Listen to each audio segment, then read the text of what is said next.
नमस्कार. फक्त योजना या यूट्यूब चॅनलवर मी ओंकार सर्वांचं हार्दिक स्वागत करतो. योजनांसंदर्भात खात्रीशीर माहिती आपल्या चॅनलवरती दिली जाते.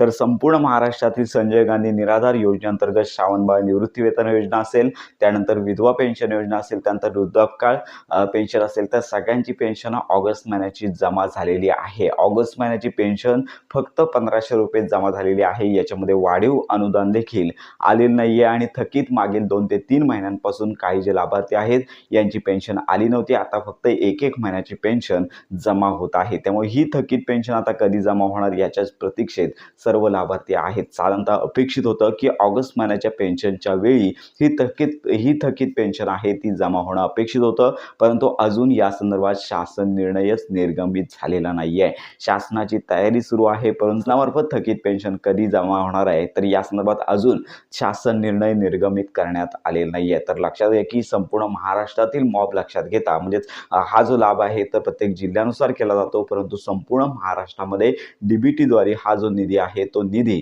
एकाच वेळी डीबीटीद्वारे वितरित केला जातो. त्यामुळे हा जो निधी आहे तो संकलित करण्याचं काम सुरू आहे.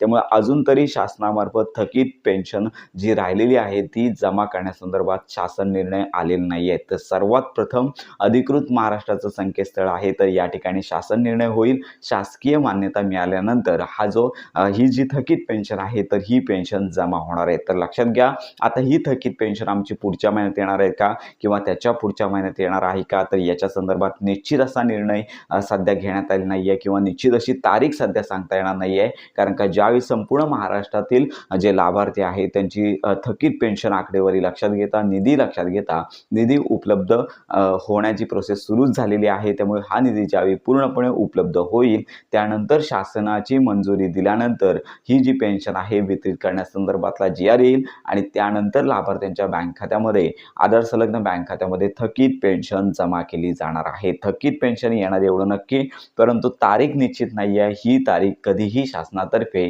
जाहीर केली जाऊ शकते. तारीख जाहीर झाल्यानंतर संपूर्ण माहिती व्हिडिओ आपल्या चॅनलवरती दिला जाईल. तर ऑगस्ट महिन्याची पेन्शन वितरण संपलेलंच आहे, म्हणजे डीबीटी बंदच झालेली आहे आणि याचबरोबर आता पुढच्या महिन्याची पेन्शन देखील नियोजित वेळेत 5 तारखेपर्यंत मिळण्याची अपेक्षा आहे. सध्या तरी थकीत पेन्शन वितरित करण्यासंदर्भात निश्चित तारीख संबंधित अधिकाऱ्यांनी सांगितलेली नाही आहे, परंतु शासन मात्र थकीत पेन्शन देण्यासंदर्भात सकारात्मक आहे. याची कार्यवाही सुरू झालेली आहे. लवकरच या संदर्भात निर्णय घेऊन लवकरच या संदर्भात निर्णय घेतले जाण्याची शक्यता प्रशासनामार्फत वर्तवण्यात येत आहे. तर अशा प्रकारे आत्ताची ही महत्त्वाची अपडेट थकीत पेन्शन संदर्भात ही झालेली आहे. कारण का लगेचच थकीत पेन्शन जमा होणार नाही आहे, लगेचच या तारखेला थकीत पेन्शन जमा होणार आहे. तर अशा अनेक व्हिडिओज येतील, परंतु अजून शासकीय मान्यता मिळाली नसल्यामुळे ही पेन्शन वितरित होणार नाही आहे. तर अशा प्रकारे ही थकीत पेन्शन वितरणासंदर्भातली आजची महत्त्वाची अपडेट आहे. संपूर्ण महाराष्ट्रातील जे लाभार्थी आहेत यांच्यापर्यंत नक्की पोहोचवा. योजनांसंदर्भात खात्रीशीर माहिती करता आपल्या फक्त योजना या यूट्यूब चॅनलच्या कनेक्टमध्ये राहा.